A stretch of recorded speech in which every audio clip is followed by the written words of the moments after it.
The Great Hall of the Galactic Assembly was filled with creatures from every corner of the known universe.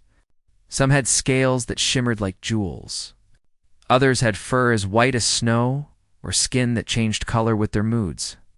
There were beings with 6 eyes, beings with no eyes at all, and beings made of what looked like living crystal. They had gathered here on Nexus Station, a massive space station floating between 3 star systems to discuss matters of trade, peace, and the future of civilized space.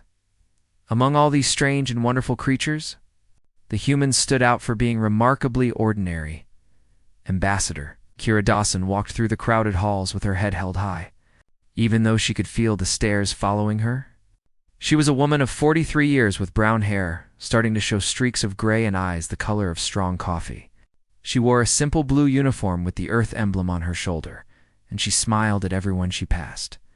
Whether they smiled back or not, most did not smile back. "They are looking at us again," said Commander Nathan Cole, walking beside her. He was a tall man with short black hair and a face that seemed carved from stone. He rarely smiled, but his eyes were kind when you looked closely enough. "Let them look," Kira said softly. "We have nothing to hide." Humanity had only discovered faster-than-light travel 15 years ago.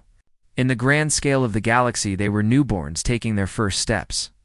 The older species watched them the way adults watch toddlers playing with sharp objects, waiting for them to hurt themselves. High Counselor Lexeron of the Varathi was the loudest voice against human membership in the assembly. He was a massive reptilian creature, standing nearly 8 feet tall, with scales that shifted between deep blue and purple depending on his mood. His people had been among the stars for over 10,000 years, and he saw no reason to welcome these soft, fragile newcomers to the table of civilized beings. "Look at them," he said to his aide during one session, not bothering to lower his voice. "No claws, no fangs, no armor. Their eyes cannot see in the dark. Their ears cannot hear the frequencies we use for basic communication. They must wear suits to survive in environments my hatchlings play in for fun." What could they possibly offer the assembly? Kira heard every word. She pretended not to. Commander Cole heard them too. His expression did not change, but something flickered behind his eyes. There and gone so quickly that no one noticed. The humans had been granted observer status, which meant they could watch the assembly proceedings but could not vote or speak unless invited. They sat in a small section near the back of the Great Hall, surrounded by empty seats. No other species wanted to sit near them. "It could be worse," Kira said, during one particularly long session about mining rights in the outer systems. "At least they are not actively hostile. Give it time," Cole replied. He was joking. Probably the Nexus Station was home to representatives from over 200 species, along with thousands of workers, merchants, and travelers. There were markets selling goods from across the galaxy, restaurants serving food that humans could not even identify, and entertainment districts where beings of all kinds gathered to forget their troubles. Kira made it her mission to visit as many of these places as possible. She ate strange foods and asked questions about alien customs. She learned basic greetings in a dozen languages and used them whenever she could. She was building bridges, one small conversation at a time. Cole preferred to observe. He spent his time studying the station's layout, noting the location of emergency exits, life support systems, and security checkpoints. When Kira asked him why, he simply said it was habit. "Old soldiers never really retire," he told her. "We just find new things to watch." The human delegation consisted of 12 people in total. There were scientists, diplomats, cultural experts, and a small security team that Cole commanded. They lived in quarters that were comfortable but modest.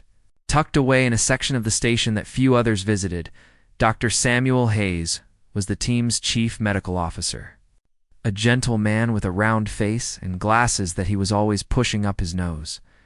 He spent his days studying alien biology, fascinated by the endless variety of life the galaxy had produced. Lieutenant Patricia Quinn was Cole's second in command, a woman with red hair and freckles who laughed easily but could take down a man twice her size without breaking a sweat. She ran daily training sessions for the security team, keeping them sharp even though there was nothing to guard against: communications. Officer Derek Santos kept them connected to Earth, sending reports back home and receiving news from a planet that felt farther away with each passing day. He was young, barely 25, and sometimes homesick, though he tried not to show it. These were ordinary people doing an extraordinary job. They were the first humans to live among the stars as representatives of their entire species. The weight of that responsibility sat on their shoulders every single day. Weeks passed, then months. The humans attended sessions, took notes, and slowly began to understand the complex web of alliances and rivalries that held the galaxy together. They learned that the Varathi and the Kelthon had fought 3 wars over the past millennium. They learned that the crystalline Melodari communicated through vibrations that humans could feel but not hear. They learned that the assembly was held together by tradition, compromise, and a shared fear of the darkness beyond known space. That darkness had a name, though few spoke it aloud. The Vrex Collective. They were a species from the old stories. Monsters from a time before the assembly existed. They had swept across the galaxy like a plague, consuming everything in their path. It had taken the combined might of 50 species to drive them back into the void. Even then, victory had cost billions of lives. That was 1,000 years ago. The Vrex were gone, vanished into the empty spaces between galaxies.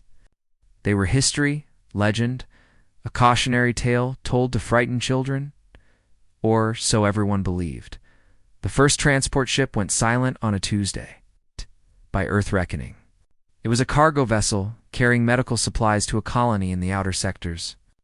One moment it was sending routine updates, the next it was simply gone.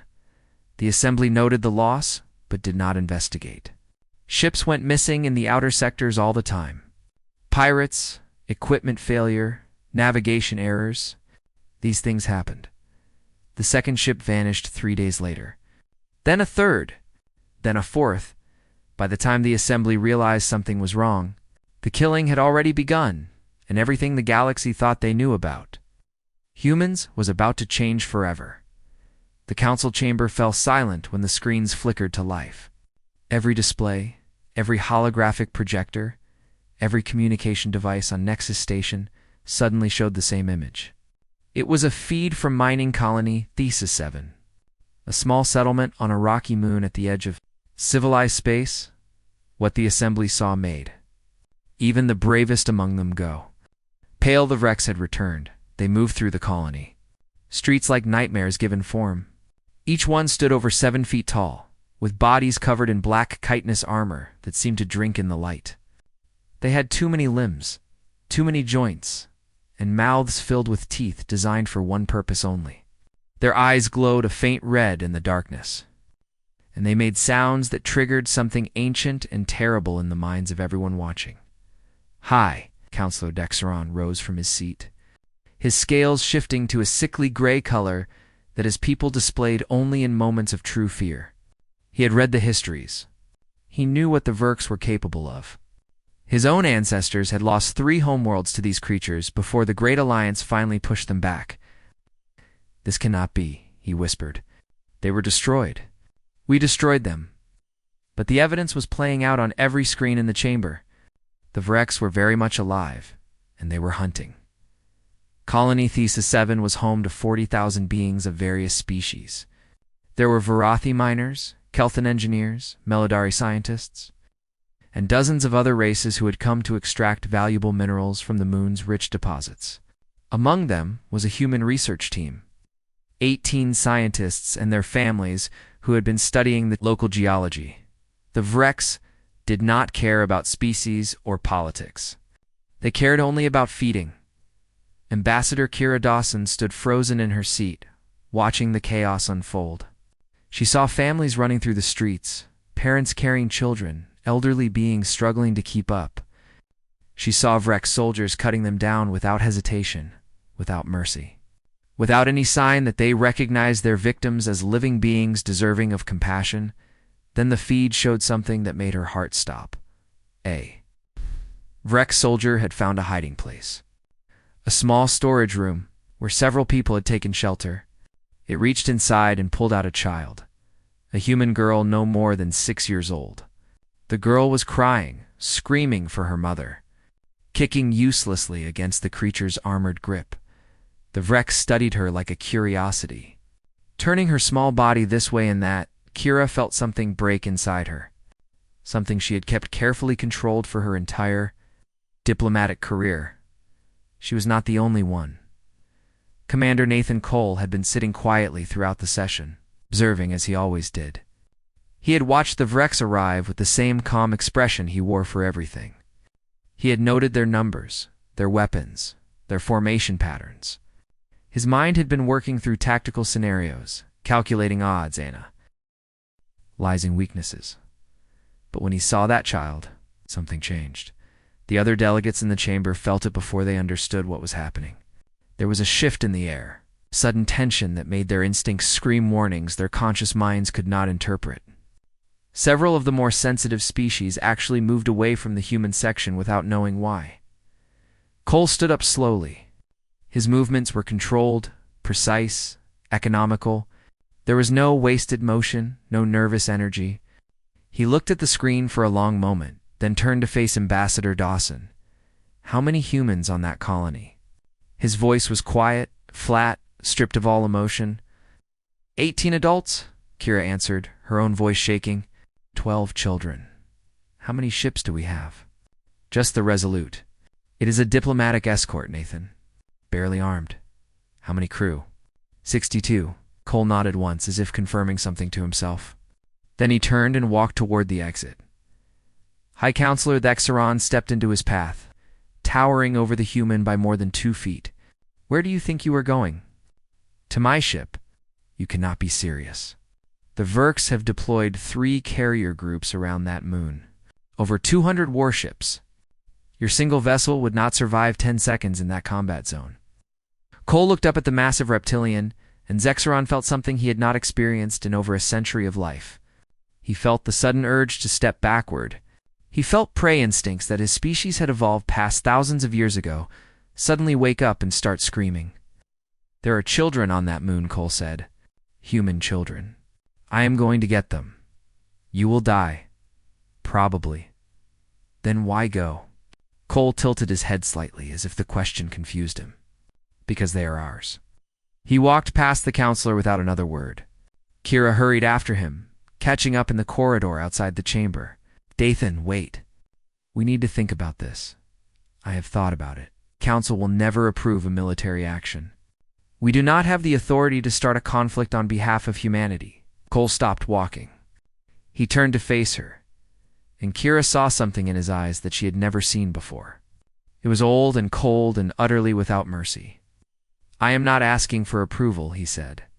I am informing you of my intentions as a courtesy. You can come with me or stay here. Either way, I am going. Kira studied him for a long moment. She thought about everything she had worked for, the years of careful diplomacy, the slow building of trust. She thought about what this would mean for humanity's place in the galaxy. Then she thought about that little girl. I am coming with you, she said, by the time they reached the Resolute. The entire crew was already preparing for departure. No orders had been given. No announcements had been made. They simply knew. The way soldiers always know when something has changed. Lieutenant Patricia Quinn met them at the airlock. All ready in combat gear? Ship is ready, Commander. All hands at battle stations. How did you know? Quinn's jaw tightened. We saw the feed. We saw the kids. Behind her, the rest of the crew moved with quiet efficiency. There was no shouting, no confusion, no panic. Just humans doing what needed to be done. Dr. Samuel Hayes was preparing the medical bay for mass casualties. Communications Officer Derek Santos was encrypting their transmissions and boosting their sensor range. Engineers were pushing the engines past their safety limits, squeezing out every bit of speed the old ship could manage. None of them expected to survive. None of them hesitated for even a moment as the Resolute pulled away from Nexus Station. Every species in the assembly watched them go. They saw a single small ship heading toward certain destruction. Crewed by beings they had dismissed as soft and weak and insignificant, they did not understand. What they were watching? Not yet. but they would. The Resolute dropped out of hyperspace at the edge of the Thesa. System Man immediately went dark. Every light on the ship dimmed to nothing. Every system that produced heat or radiation was shut down or masked. The vessel became a ghost, drifting silently through the void while the Vrex fleet hunted for larger prey. Commander Cole stood on the bridge, studying the tactical display that glowed faintly in the darkness. The Vrex formation was impressive, over 200 warships arranged in overlapping defensive patterns around the moon. Any conventional attack would be suicide. Cole was not planning a conventional attack, Lieutenant Quinn. What do we have in terms of weapons? 2 plasma cannons, standard grade, 1 torpedo launcher with 8 warheads. Small arms for the crew. That is about it, sir? Explosives? Mining charges in the cargo hold?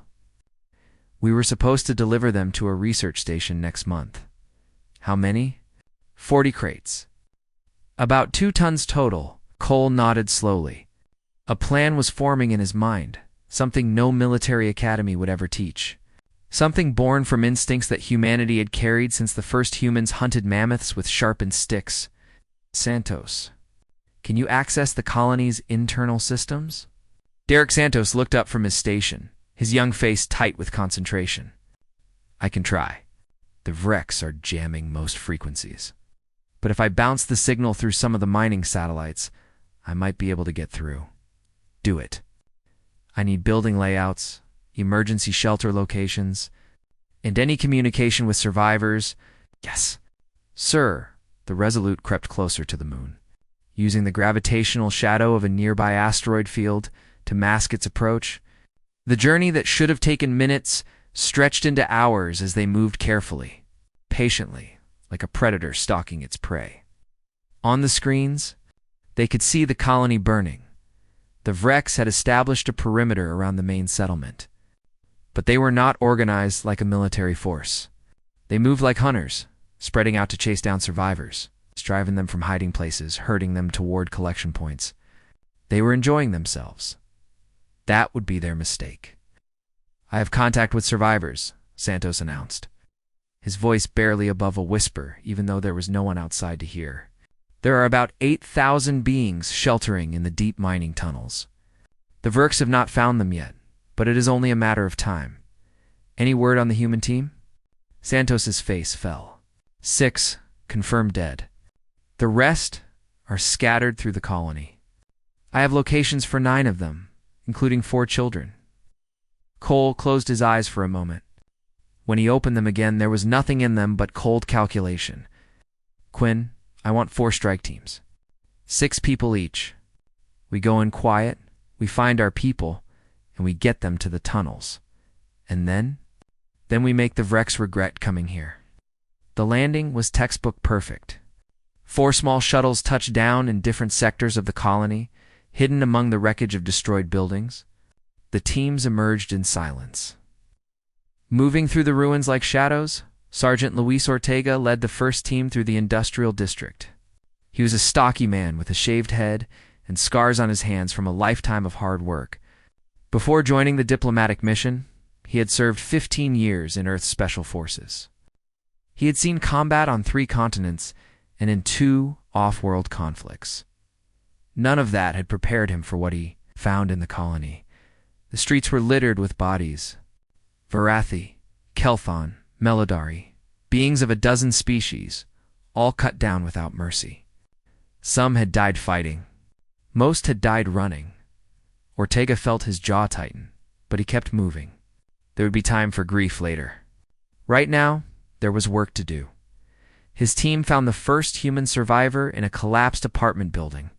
Her name was Dr. Helen Carter, a geologist who had been studying the moon's mineral formations. She was hiding in a basement storage room, clutching a broken piece of pipe like a weapon.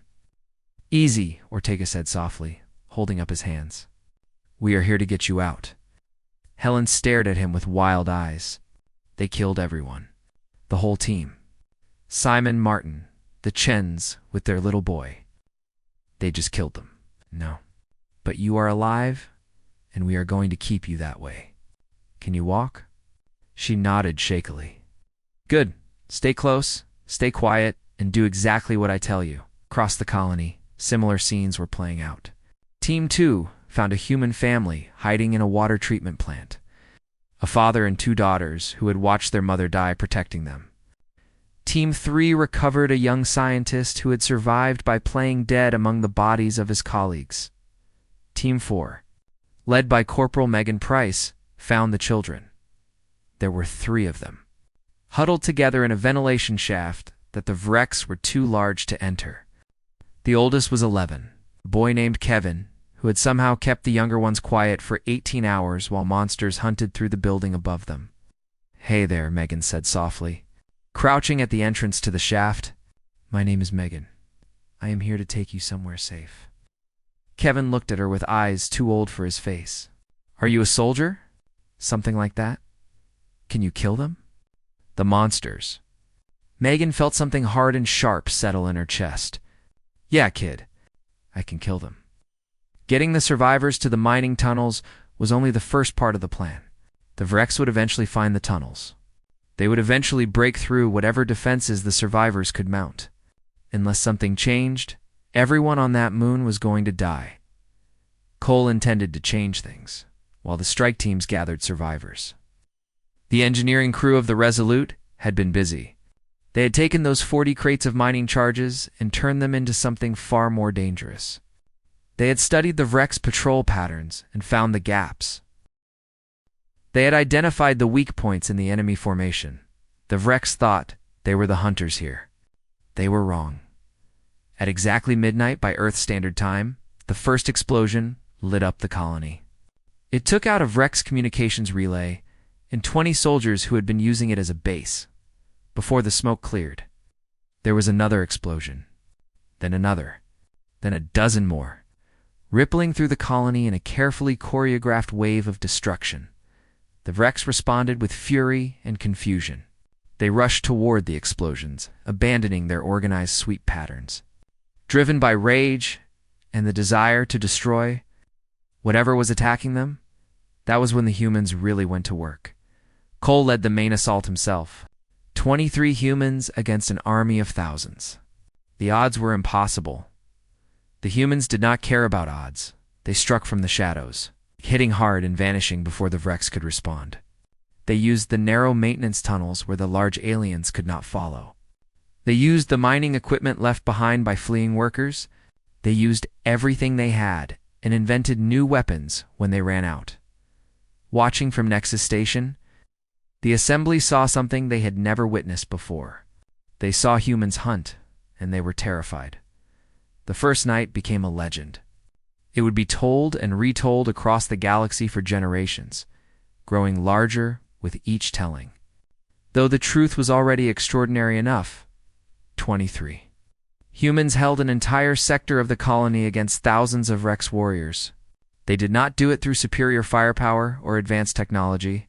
They did it through something far more ancient and far more terrifying. They did it by being human, Sergeant.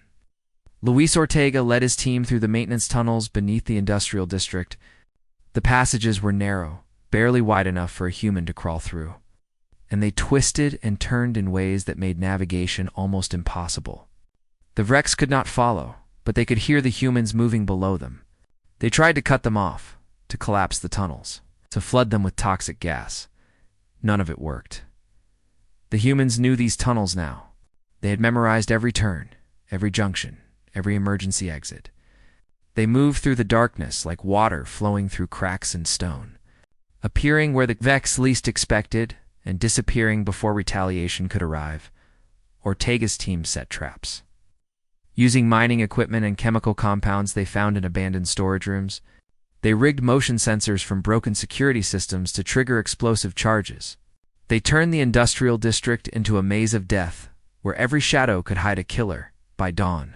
They had killed 47 Vrex soldiers without losing a single team member. On the other side of the colony, Corporal Megan Price was fighting a different kind of battle. The shelter where she had brought the surviving children was under siege.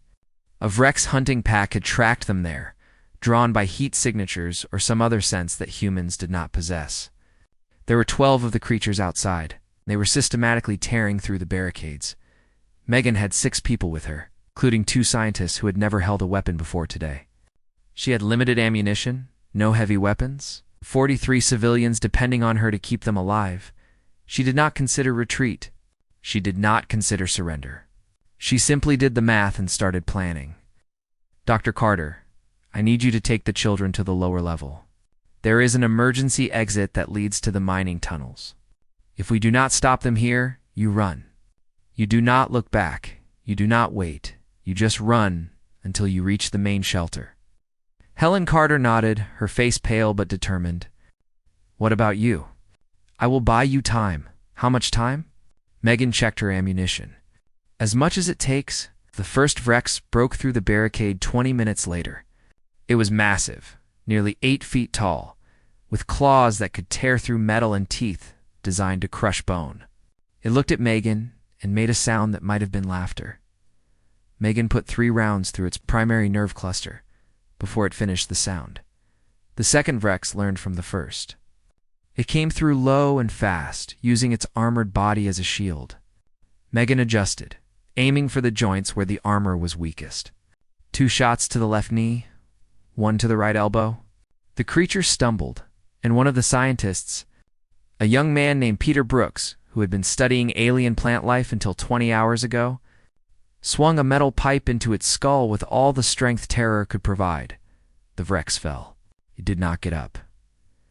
Megan looked at Peter with new respect. Good hit. I played baseball in college, he said, his voice shaking but his hands steady. Then get ready for more practice. The siege lasted 6 hours. When it was over, Megan had exactly 3 rounds left, a broken rib, a cut on her forehead that would leave a permanent scar. All 12 Vrex were dead. All 43 civilians were alive. Commander Cole received the report with a single nod. He was in the old communications hub, coordinating the defense from a room that had been hit by weapons fire twice and was held together mostly by determination. Quinn, what is our status? Lieutenant Patricia Quinn pulled up the tactical display. Her red hair was matted with dust and something darker, and there was a bandage wrapped around her left arm, but her voice was steady. We have recovered all surviving humans. 9 adults, 3 children. They are in the main tunnel shelter with the other survivors. The Vrex have not found the tunnel entrance yet. Casualties? 2 wounded, both stable. No deaths. Enemy forces? We have confirmed kills on approximately 200 Vrex soldiers. Based on their initial deployment, that leaves about 1,800 on the moon, plus the fleet in orbit. Cole studied the display. The Vrex were adapting, pulling back from the areas where the human traps were thickest, trying to reorganize their forces.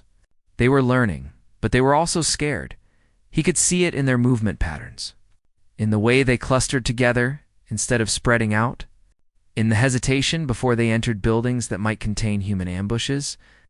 These were creatures who had spent 1,000 years as the ultimate predators of the galaxy. They had forgotten what it felt like to be hunted. The humans were reminding them, far away on Nexus Station. The Galactic Assembly watched the impossible unfold. High Counselor Dexeron had not moved from his seat in over 30 hours. His scales had shifted to a mottled gray-green color that indicated deep disturbance. He watched the feeds from Colony Thesis 7 with an expression that mixed horror with something else. Something that might have been wonder. This is not possible, said Delegate Venn of the Kelthon.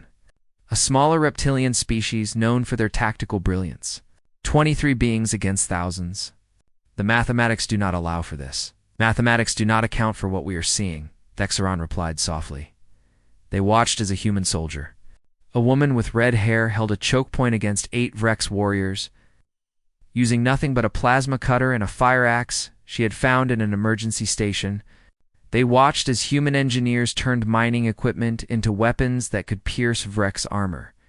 They watched as human medics treated wounded aliens from 6 different species, while under fire, refusing to leave anyone behind. They do not stop, Venn observed. They should have stopped hours ago. Their biology cannot sustain this level of activity. They should be collapsing from exhaustion. They are running on something other than biology, Dexeron said. What? The old Varathi was quiet for a long moment. When he spoke, his voice was barely a whisper.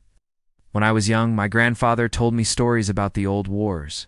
He said that some species, when pushed to their limits, when everything they cared about was threatened, could access something beyond normal capability. He called it the Predator's Fire. I have never heard of this. It was just a story. I thought it was just a story, Cern gestured at the screens. But look at them. Look at their eyes. There is nothing soft about those beings.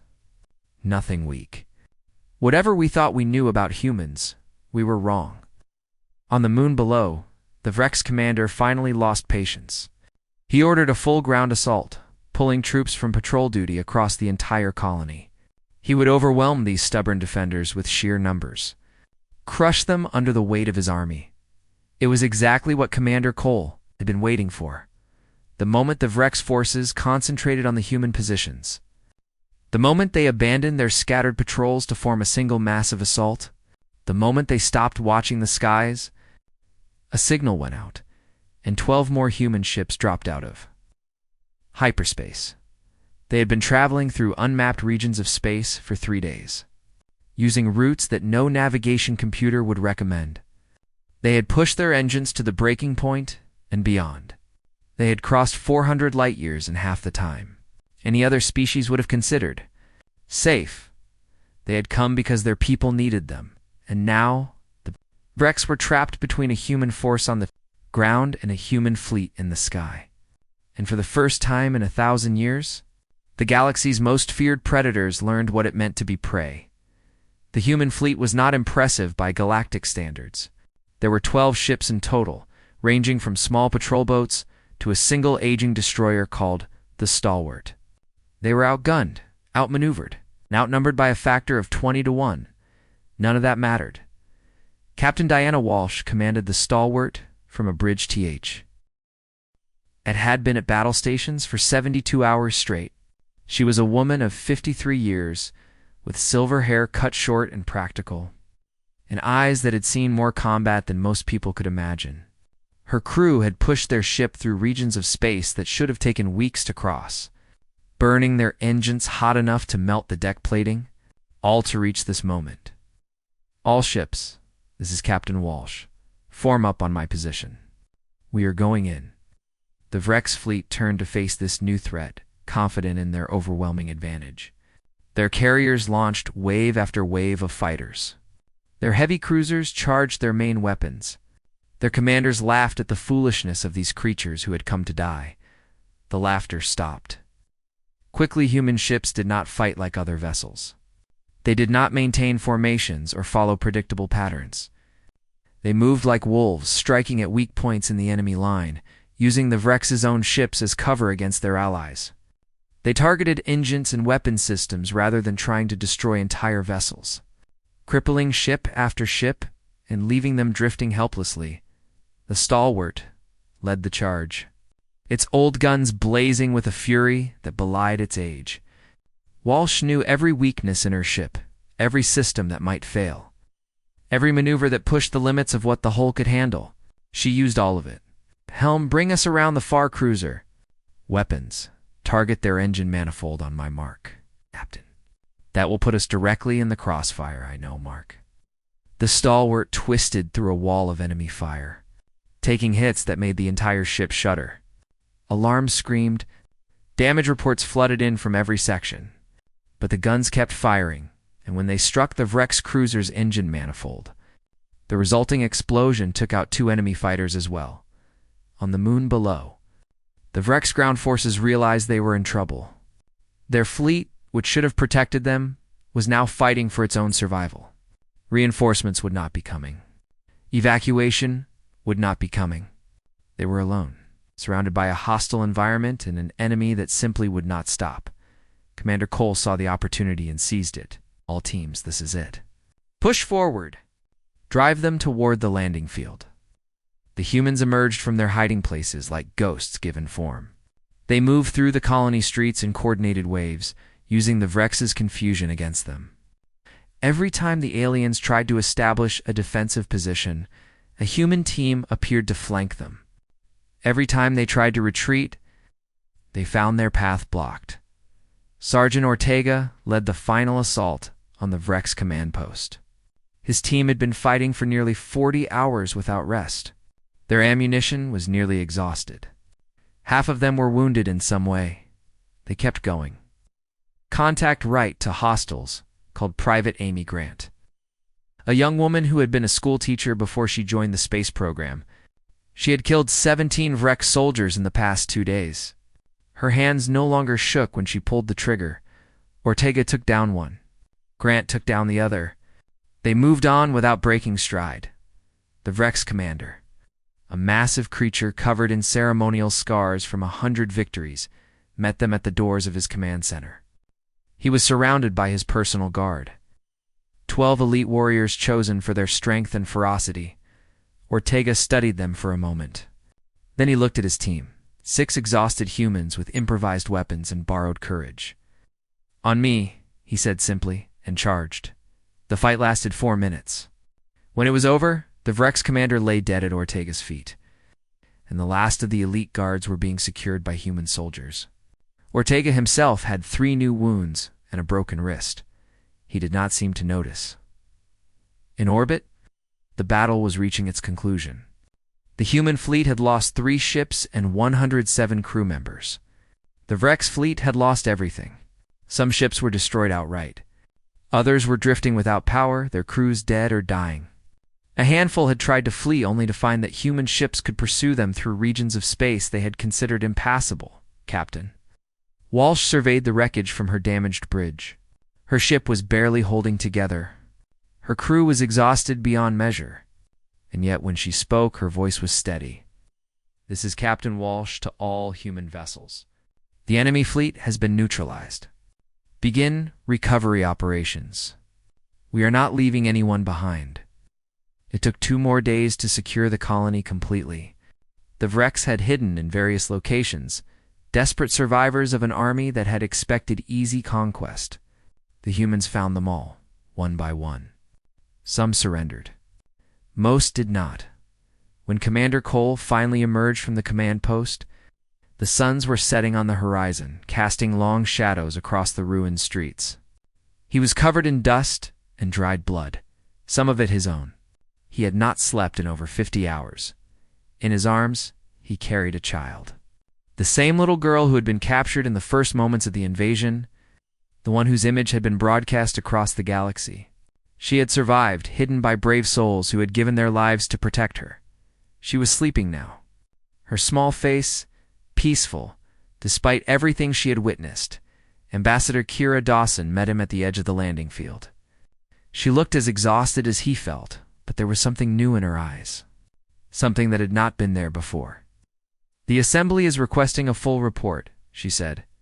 "They will get one. They're also asking questions. A lot of questions.